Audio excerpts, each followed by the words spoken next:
Assalamualaikum warahmatullahi wabarakatuh. Pada kesempatan kali ini, saya akan menjelaskan bab 3, cara mengatasi masalah ekonomi. Sebelumnya, izinkan saya memperkenalkan diri. Nama saya Devani Syafia dari kelas 10F, nomor absennya 9.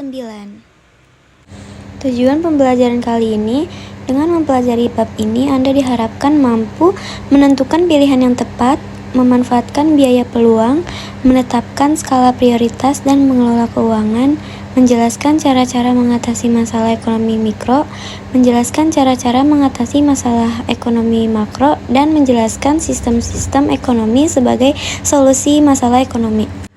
A. Menentukan pilihan yang tepat. Untuk mengatasi kelangkaan, setiap orang harus menentukan pilihan yang tepat dan paling menguntungkan. Bagaimana sih cara menentukan pilihan? B. Memanfaatkan biaya peluang. Biaya peluang adalah segala sesuatu yang dikorbankan untuk mendapat sesuatu. C. Skala prioritas dan pengelolaan keuangan. Yang pertama, skala prioritas. Kebutuhan yang lebih penting harus didahulukan pemenuhannya daripada kebutuhan lainnya.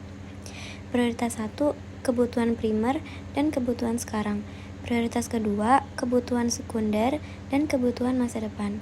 Prioritas ketiga, kebutuhan tersier. 2.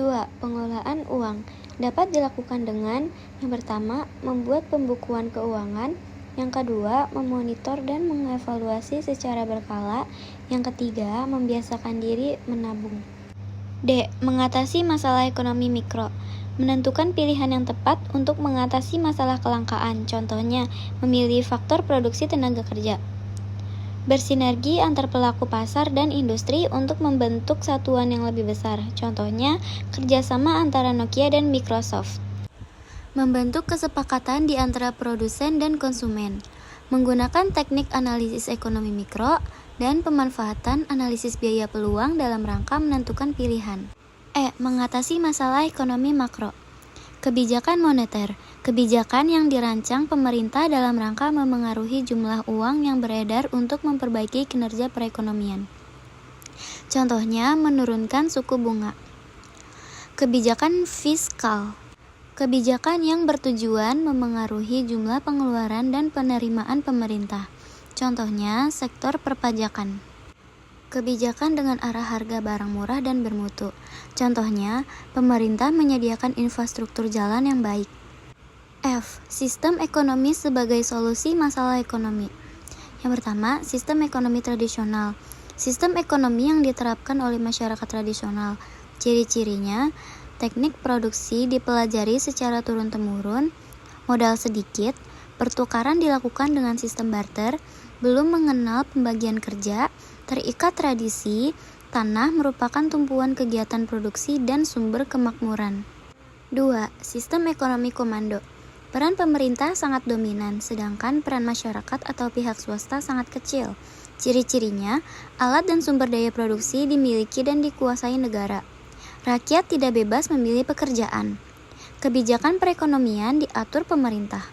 3. Sistem ekonomi pasar. Sistem ekonomi di mana kegiatan ekonomi produksi, distribusi, dan konsumsi dilakukan oleh swasta. Ciri-cirinya, semua sumber produksi menjadi milik masyarakat. Pemerintah tidak ikut campur tangan secara langsung dalam kegiatan ekonomi. Masyarakat terbagi atas dua golongan, yaitu pemberi kerja, penerima kerja.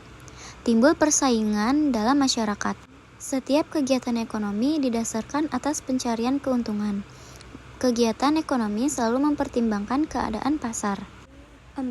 Sistem ekonomi campuran. Sistem ekonomi di mana pemerintah dan swasta saling berinteraksi dalam memecahkan masalah ekonomi. Orientasi sistem pasar beberapa negara. Kuba, perekonomian komando. Cina, Hongaria, Swedia, Inggris, Amerika Serikat, dan Hong Kong, perekonomian pasar bebas. Sekian penjelasan dari saya. Wassalamualaikum warahmatullahi wabarakatuh.